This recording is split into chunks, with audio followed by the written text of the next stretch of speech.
प्रकाश आपने जाना कि एक प्रकार की ऊर्जा है, विद्युत चुंबकीय तरंग के रूप में संचारित होती है। और ध्यान दीजिएगा, प्रकाश का फोटोन सिद्धांत पर हम आज बात करेंगे। ध्यान देंगे बच्चे लोग, प्रकाश का फोटोन सिद्धांत के बारे में बात करेंगे। सबसे पहले आपके दिमाग में आना शुरू हो गया है कि प्रकाश का जो फोटोन सिद्धांत है वह किसने दिया।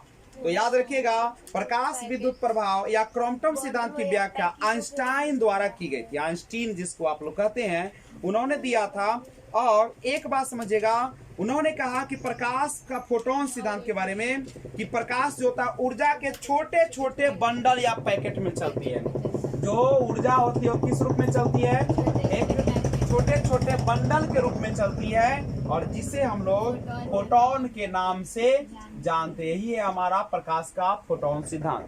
सिंपल सी बात है कि प्रकाश जो होती है ऊर्जा के छोटे छोटे बंडलों में चलती है या पैकेटों के रूप में चलती है, जिसे हम लोग फोटोन के नाम से जानते हैं। ठीक है। उसके बाद एक बात और समझिएगा, प्रकाश के वेग जो है, प्रकाश का वेग होता है कि नहीं होता है?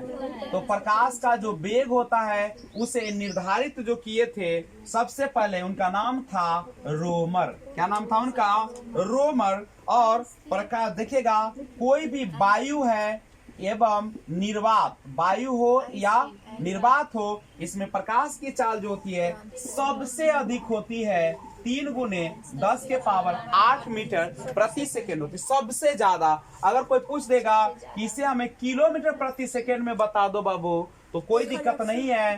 3×10⁸ और 1000 से भाग देंगे तो 3×10⁸, 10⁻3, 3×10⁸, और ये भाग में है तो पावर क्या हो जाएगा? घट जाएगा। 3×10⁵ किलोमीटर प्रति सेकेंड हो जाएगा। यानी जब मीटर को किलोमीटर में चेंज करना हो, 3 उसमें से पावर हटा दीजिएगा, बन जाएगा। किलोमीटर को मीटर में बदलना हो तो उसमें 3 जोड़ दीजिएगा पावर में, वो हो जाएगा। कोई दिक्कत है तो बोलो। आप सुनिएगा एक बेहतरीन चीज कि प्रकाश की चाल जो होती है, आप कहेंगे कि सर प्रकाश की चाल क्या सभी माध्यमों में एक होती है?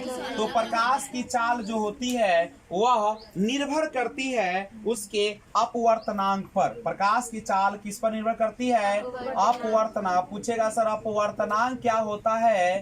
तो ये भी एक बेहतरीन क्वेश्चन है। नहीं, अपवर्तनांक किसे कहते हैं? ध्यान रखिएगा कि आप जो है किसी भी माध्यम में जो प्रकाश की चाल होती है, निर्वात में जो प्रकाश की चाल होती है और माध्यम में जो प्रकाश की चाल होती है, उसी को अनुपात को हम लोग क्या कहते हैं? उसका अपवर्तनांक के नाम से जानते हैं। कोई दिक्कत है? जैसे अगर मान लो निर्वात में प्रकाश की चाल है 3×10⁸ और माध्यम में किसी की चाल अगर कुछ और हो, तो दोनों के अनुपात निकालेंगे तो वही आपका अपवर्तनांक कहलाता है। यानी अपवर्तनांक जितना ज्यादा होगा प्रकाश की चाल उतना ही कम होगा। ठीक है। अगर हम अपवर्तनांक को U से डिनोट करें, U से दिखाए, और प्रकाश की चाल को निर्वात में C से दिखाए, और ये हम लोग इससे दिखाए म्यू से, तो यही होता है आपका अपवर्तनांक। यानी ध्यान रखिएगा, अपवर्तनांक जितना ज्यादा होगा प्रकाश की चाल उतना ही कम होगा।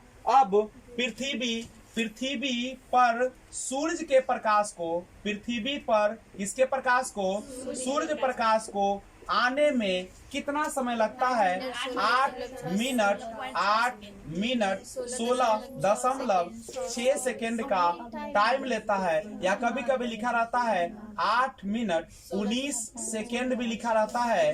कहीं कहीं लगभग में 8 मिनट 20 सेकेंड भी लिख दे तो डरने की कोई बात नहीं है, लेकिन ये वास्तविक होता है। तो बात जब चली है तो और चला लो। नहीं, अब पृथ्वी पर सूरज का प्रकाश आने में 8 मिनट 16.6 सेकेंड लगभग 500 सेकेंड के बराबर होती है। लेकिन अगर आपके मन में चल रहा होगा कि चलिए हम तो सूरज पर तो पहुंच गए, चंद्रमा पर भी पहुंचाइए, तो पृथ्वी पर चंद्रमा का प्रकाश,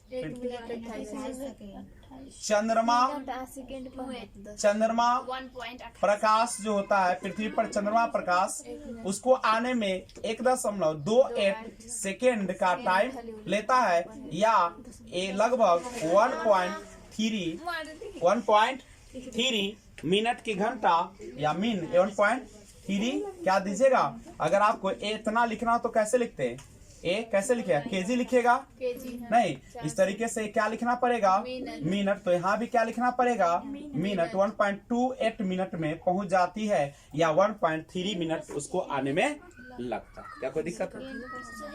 सेकेंड है तो सेकेंड लिख दे दोनों में 1.28 सेकेंड। चलो ठीक है, या 1.3 सेकेंड एन होगा।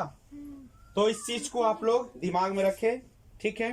अब आगे का क्लास आगे के वीडियो में, तब तक टेक केयर, बाय बाय।